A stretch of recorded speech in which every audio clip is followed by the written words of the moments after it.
Today I'll be discussing the inequality of housing and wealth among blacks, well, people of color and whites. So the inequality in housing and wealth surfaced from America's past racial segregation, which stemmed from the New Deal, well, because of, which stemmed from the New Deal that was created by FDR during the time of the Great Depression. The New Deal's aim was to restore some measure of dignity and prosperity to many Americans. Though this sounds like a reform that will collectively benefit everyone, in fact, the New Deal programs really discriminated against people of color, and because of that, we still see those effects up until today. FDR created the FHA in hopes of trying to stabilize the economy, provide jobs and relief to those who were suffering from the effects of the Great Depression, but the FHA actually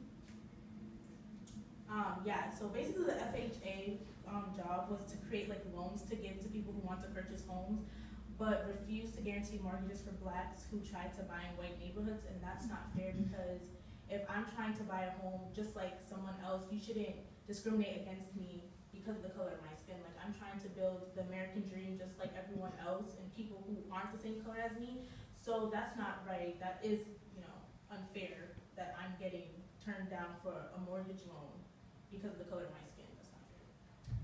The NRA was created to institute industry-wide codes intended to eliminate unfair trade practices, reduce unemployment because, as we know, America was going through the Great Depression, so people were losing their jobs, and which meant like there was no money coming in. Establish minimum and maximum hours with better wages. But not only did it offer whites the first crack at jobs, but authorized separate and lower pay scales for blacks. That's unequal because people, if I'm working the same job as someone else who's white, I shouldn't be getting paid the same hours, the same everything, we're doing the same work, type of work. I shouldn't be getting paid lower than that person, because if we're putting in the same amount of work, why am I getting certain amounts, and I'm not getting the same amount as people who are white? That's not fair. Like, I did the same work as them, and I put in the same hours. We should all be paid equally, and I'm trying to make a better living for myself, just like they are. So yeah. And the CCC was primarily designed to put thousands of unemployed young men to work on useful public projects, but maintain segregated camps of whites and people of color. Furthermore, the Social Security Act, which was built as a system of old age benefits for workers, unemployment insurance, and disability, excluded those job categories that blacks or people of color traditionally filled. That's not fair, because just because I'm black does not mean that I don't deserve, after I'm done with working, after I get to a certain age and I hit retirement, that's not fair that I don't have that money waiting for me, which is a life investment that I could pass down to my kids, and my kids could pass down to their kids. That's not fair that I don't get that same ability, that same Social Security, as people who are white because of the color of my skin. 3.5 minutes, Jolanda. Okay. 8.5? 3.5. So, It's okay.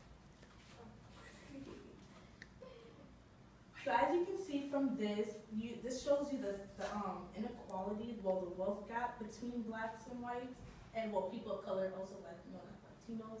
The wealth gap is really extreme. As you can see, whites are almost near like 1,200,000, and blacks aren't even close to like 20,000. And well, Latinos surpass black families. So as you can see, like, the wealth gap is really extreme. And an example of someone who had lived through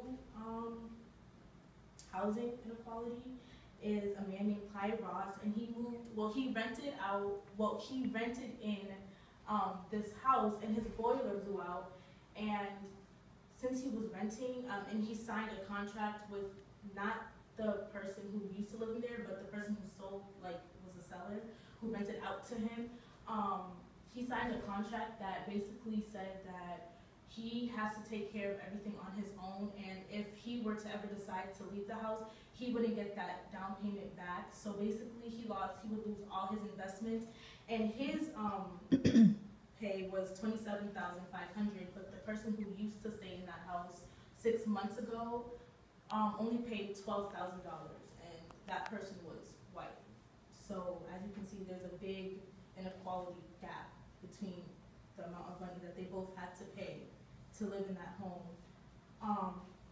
And this brings me into talking about subprime mortgages. I don't think this was a slide. Well, yeah, subprime mortgages and people of color. The first map below shows concentration of subprime mortgages, and the subprime mortgage is basically if you have low credit, you get the bank authorizes you to like take out a subprime mortgage, which means that you have a higher rate to pay. You have unreasonable fees. It's not a fixed rate, so they can add additional money if they want to. So basically, a prime mortgage would be better than a subprime, and banks do this to, you know, keep blacks segregated from whites.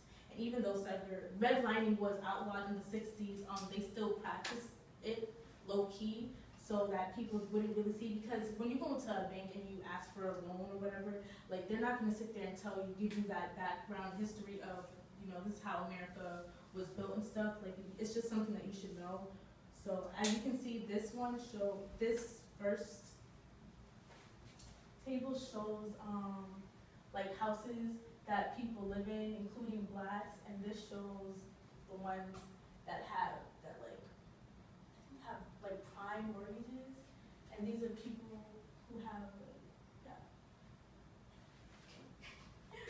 am I time up? Almost 7 minutes, Jolanda. Keep going. Just study. No? So yeah, that's it. You got more?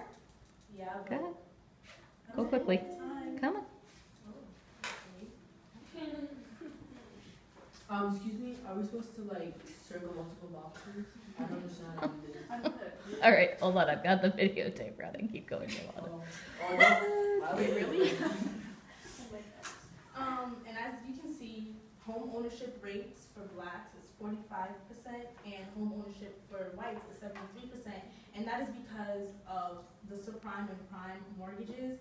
Because banks are giving people of color subprime mortgages, which means higher interest rates and higher loans that they would have to pay out, and it's really not better than a prime. It's harder for them to really want to purchase a home and create that life investment to pass down to their kids because they're unable to pay those crazy amounts that banks are asking for.